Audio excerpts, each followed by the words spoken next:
Coming up on Real Time this week, pro-lifers from across the UK united SPUC's conference's MPs to vote on assisted suicide bill that will kill vulnerable people, and horror in Belgium as doctors euthanise woman with pillow suffocation.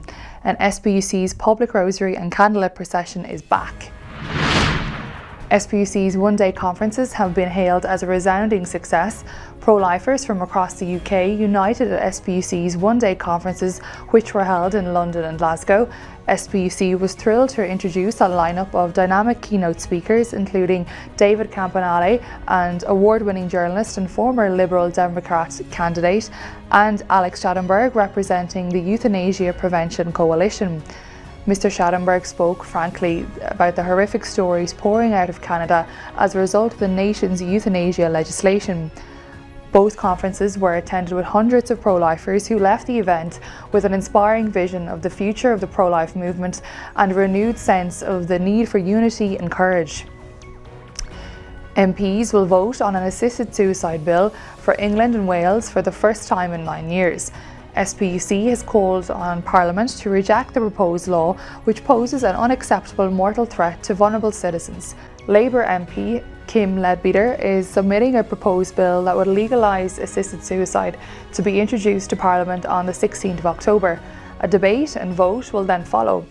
Prime Minister Sir Keir Starmer has promised MPs a free vote on assisted suicide, which is legislation that he supports.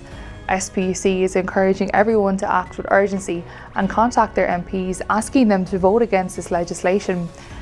SPUC has outlined that this legislation puts countless vulnerable people at risk. More details on how to contact your MP regarding this threat can be found on SPUC's website. A murder investigation has been opened after a young woman was allegedly euthanised by a doctor and 2 nurses using a pillow following a botched attempt at palliative care. Alexina Wattier died in March 2022 in Belgium. Her relatives have filed a civil suit after it emerged that the 36-year-old woman might have been suffocated. Miss Wattier was given a year to live, and a doctor and nurse were called to her home so she could sleep peacefully in her final days. However, a forensic investigation confirmed that Miss Wattier was apparently suffocated to death by a pillow.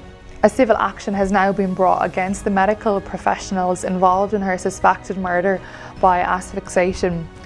SPUC's public rosary and candlelit procession is back.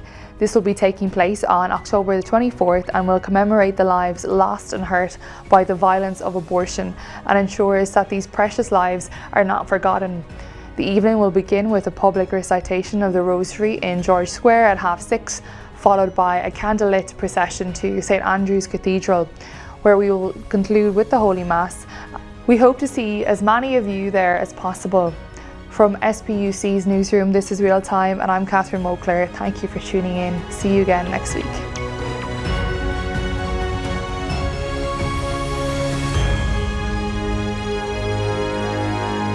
If you enjoy our content, please like, share and subscribe.